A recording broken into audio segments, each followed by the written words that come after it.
Փաշինյանի դեպքում անպայման ասում եմ, դադի ենք տալու կառավարությանը, եթե հանգարցակի, ուրեմն 30 միլիարդը չտվեցին քաղաքի հասանելիք գումարները, որ ասենք 85 միլիարդ քաղաքից հավաքագրվում է, տարվում է հանրապետական բյուջե, այնտեղից տրվում է քաղաքին 3 միլիարդ 200 միլիոն, անպայման դրա համար պայքարելու եմ, հետո պայքարելու եմ այն պտտվող մեխանիզմը, որ կատարվում է քաղաքապետի հողհատկացումը, գնում է մարզպետարան քաղաքաշինության նախարարություն, որը հակասահմանադրական է, որովհետև քաղաքի հադագագիծը կա։ Եթե քաղաքի հադագագիծը կա, այդ մեխանիզմը խոչընդոտում է քաղաքի զարգացմանը։ Անպայման դրանց վերաբերյալ, եթե հանգարց ընդհանուր հայտարարի չեկան կառավարության, ուրեմն գիտեցեք, որ Հայաստանի Հանրապետությունում անկախացումից հետո առաջի անգամ քաղաքապետարանը դադի է տալու կառավարությանը, բարձրաձայնում է։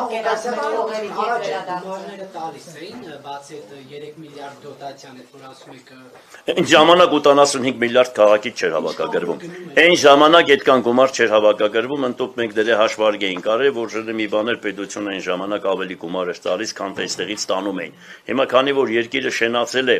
ու դրա գլուխգործոցը ձեր խոնարհ ծառան է եղել, որ այսքան փոքր եւ միջին բիզնեսը խտանել այս քաղաքում, այսքան որ բան է ստեղծվել, ինչ որ տեսնում եք հիմոլոգ է կառուցվել, այդտեղ արդեն երբ որ հաշվարկ են կարել Հրանտ Բակրատյանի հետ, շատ խելացի, ինքը լուրջ տնտեսագետ է, լուրջ մասնագետ է եւ ցավում եմ, որ այդ մարդու խելքը չեն օգտագործել նախկին եւ ներկայիս ուրեմն ղեկավարները, ցավում եմ դրա համար, այ իր հետ որ մենք քննարկել ենք, ինքը շատ լավ ուրեմն այդպես խումբեր ստեղծել եւ դրա համար ինքը ներկայացրեց, մենք է զգացենք, որ որոշակի ես էլ հասկանում եմ տեղական ինքնակառավարումից եւ